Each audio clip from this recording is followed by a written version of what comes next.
Bonjour à tous, c'est Alex d'excelformation.fr et dans cette nouvelle vidéo, je vais vous présenter une nouvelle série d'astuces qui vous permettra d'en apprendre davantage sur le fonctionnement d'Excel, ce qui vous permettra de pouvoir booster votre productivité. Alors vous trouverez très régulièrement de nouvelles vidéos sur la chaîne, alors pensez à vous abonner et surtout à activer la clochette de notification afin d'être sûr de ne manquer aucune astuce et de devenir rapidement un pro d'Excel.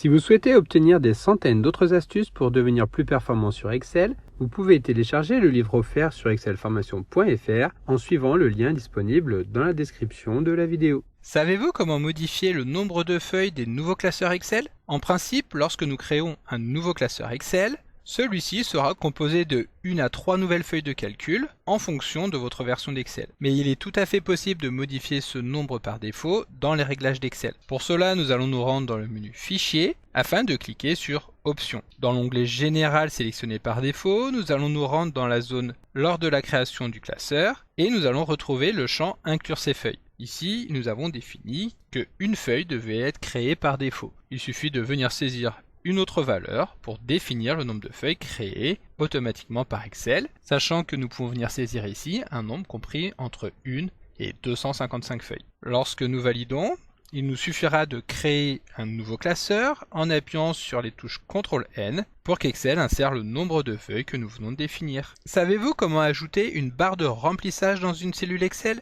Pour comparer rapidement des cellules entre elles, nous pouvons insérer une barre de progression avec une règle de mise en forme conditionnelle. Pour cela, nous commençons par sélectionner les cellules dans lesquelles nous allons vouloir insérer cette barre, puis nous allons nous rendre dans le menu Accueil, afin de dérouler le menu mise en forme conditionnelle, puis nous allons nous rendre sur barre de données afin de sélectionner la couleur de la barre que nous allons vouloir appliquer, par exemple ici une barre bleue. Nous pouvons ensuite revenir sur les cellules pour constater que Excel a bien inséré la barre afin de pouvoir comparer rapidement les notes les unes avec les autres. Savez-vous comment filtrer rapidement des données sur Excel? Pour filtrer très rapidement des données contenues dans un tableau Excel, nous pouvons utiliser les segments. Donc pour cela, une fois que nous avons converti notre base en un tableau Excel, il suffit de sélectionner l'une des cellules de ce tableau, puis d'utiliser le raccourci clavier Alt, J, T et pour finir N. Excel nous affiche alors une fenêtre dans laquelle nous allons pouvoir sélectionner les colonnes pour lesquelles nous allons vouloir appliquer des segments. Par exemple ici, nous allons sélectionner la colonne commerciale et la colonne client. Cela permet donc à Excel de nous afficher deux petites fenêtres dans lesquelles nous retrouverons des boutons qui nous permettront de sélectionner rapidement les éléments à faire apparaître. Par exemple, si nous voulons afficher uniquement les ventes réalisées auprès du client Renault,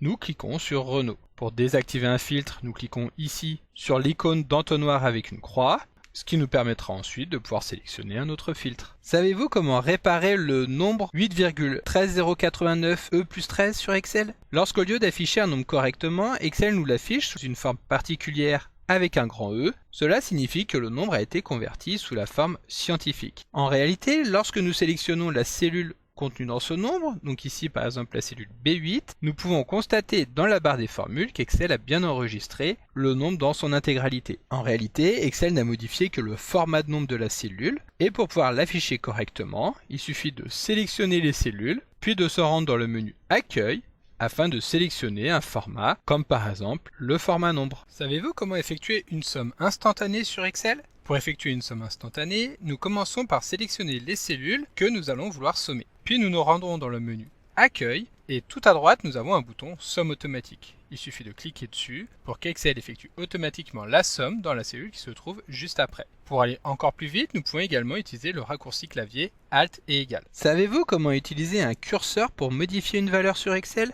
Lorsque nous souhaitons faciliter la modification des valeurs au sein d'une cellule, nous pouvons utiliser des éléments avancés comme la toupie qui permettra de diminuer ou d'augmenter une valeur numérique. Mais avant de pouvoir insérer l'un de ces éléments avancés, nous allons devoir activer le menu développeur dans le ruban. Pour cela, nous effectuons un clic droit sur le menu ruban afin de sélectionner personnaliser le ruban. Dans la fenêtre qui s'affiche, nous allons retrouver les éléments que nous pouvons appliquer au sein du ruban et ici nous allons activer le menu développeur en cochant tout simplement la case. Ensuite, nous validons en appuyant sur OK et nous pouvons constater qu'un nouvel élément a intégré le menu ruban. Nous pouvons maintenant nous rendre dans le groupe Contrôle afin de dérouler le menu Insérer. Et ici, dans le contrôle de formulaire, nous allons sélectionner la toupie. Donc nous cliquons dessus. Le curseur de la souris prend alors la forme d'une croix qui va nous permettre de dessiner la toupie à l'endroit voulu, donc ici, juste à côté de la cellule C7.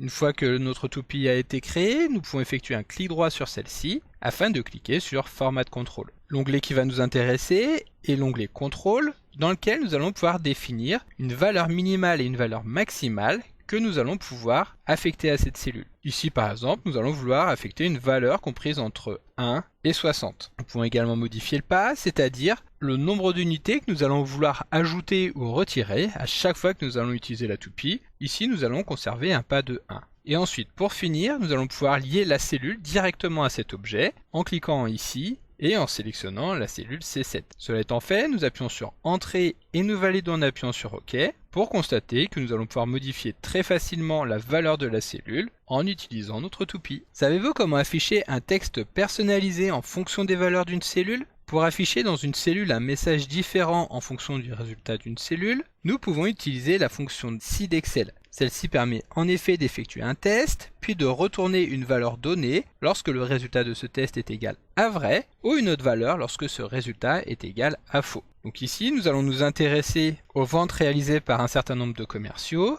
qui avaient pour objectif de réaliser 10 000 € de vente. Ici, nous allons utiliser donc la fonction si, et pour commencer, nous allons effectuer un test. Ce test va consister à regarder si le montant du chiffre d'affaires réalisé par le commercial est supérieur au budget qui lui avait été fixé. Lorsque c'est le cas, nous pourrons afficher le message budget atteint. En revanche, lorsque ce ne sera pas le cas, nous afficherons le message budget non atteint. Évidemment, les textes budget atteint et budget non atteint sont à saisir entre guillemets, et lorsque nous avons fini de rédiger notre formule, nous fermons la parenthèse et nous validons en appuyant sur les touches CTRL et Entrée afin de valider la formule sur l'ensemble des cellules sélectionnées. Savez-vous comment obtenir instantanément le numéro de la semaine qui correspond à une date donnée sur Excel ? Pour obtenir rapidement le numéro de la semaine qui correspond à une date donnée, nous pouvons utiliser la fonction no.semaine.iso. Cette fonction est très simple à utiliser étant donné que le seul argument attendu par celle-ci est la date pour laquelle nous allons vouloir extraire le numéro de la semaine. Il s'agit ici, par exemple, de la date saisie dans la cellule B8. Ensuite, nous fermons la parenthèse et nous validons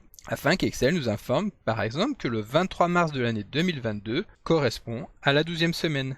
Donc comme d'habitude, vous pouvez télécharger le support de secours en suivant le lien que vous trouverez dans la description de la vidéo. Si la vidéo vous a plu, n'oubliez pas de la liker et de la partager à vos collègues et amis sur l'ensemble de vos réseaux sociaux. Et vous pouvez également me laisser vos impressions dans l'espace des commentaires, je lirai chacun d'entre eux et y répondrai avec plaisir. Évidemment, si ce n'est pas encore fait, abonnez-vous à la chaîne pour ne manquer aucune astuce. C'est également très important pour m'aider à gagner en visibilité afin de pouvoir développer la chaîne et continuer de vous proposer des tas de nouvelles vidéos. Merci d'avoir suivi cette vidéo et à très bientôt pour un prochain tuto.